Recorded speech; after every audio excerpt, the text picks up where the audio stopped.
Նոյեմբերի 9-ն է, 5 տարի է անցել 44 օրյա պատերազմի հրադադարի եռակողմ փաստաթղթի ստորագրումից։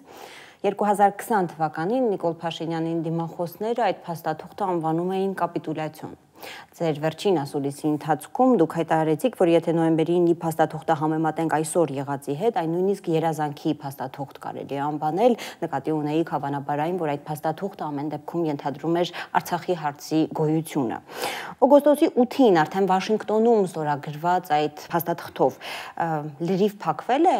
նոյեմբերի 9-ի փաստաթղթի էջը, նկատի ունեմ այն ամբողջովին կորցրել է ուժը։ Նայեք, ոչ մի ընդդիմադիր չի ասում, որ այդ փաստաթուղթը պետք է չհարգել։ Հասկանում ենք, որ պրոբլեմային է, արձանագրում է պատերազմում պարտությունը, բայց բոլորը հասկանում են, որ սա նաև Արցախը պահելու հնարավորություն է։ Եվ այն ժամանակ, այո, պետք էր կարճել այդ փաստաթղթից եւ անել ամեն ինչ, որ այդ փաստաթուղթը կյանքի կոչվի։ Հիմա ասել, թե դա ամբողջությամբ կա թե չկա, գիտեք, դուք վերցրեք 9-րդ կետը այդ փաստաթղթի, որը խոսում է անխոչնդոտ ճանապարհի մասին եւ համեմատեք այդ կետը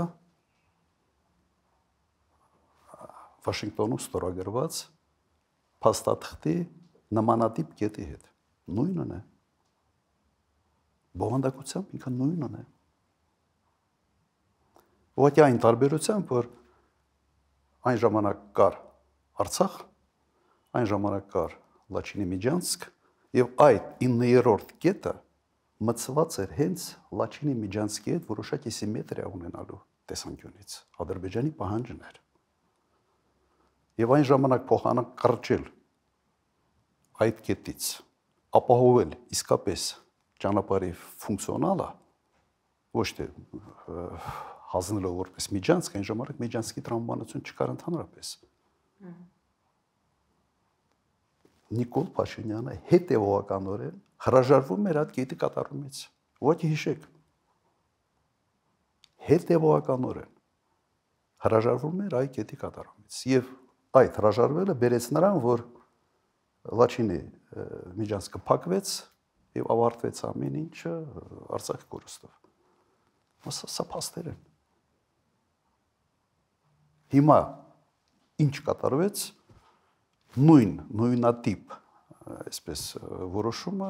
նույնատիպ մոտեցումը ներկայացում է որպես դարակազմիկ մի որոշում, որը կայացված է Վաշինգտոնում։ Ինչ փոխվեց այդ ընթացքում, չկա Արցախը, չկա Լաչինի միջանցքը։ Ասիմետրիկ միջանցքային տրամաբանություն։ Չոր մնաց, այո, չոր մնացորդում սա է։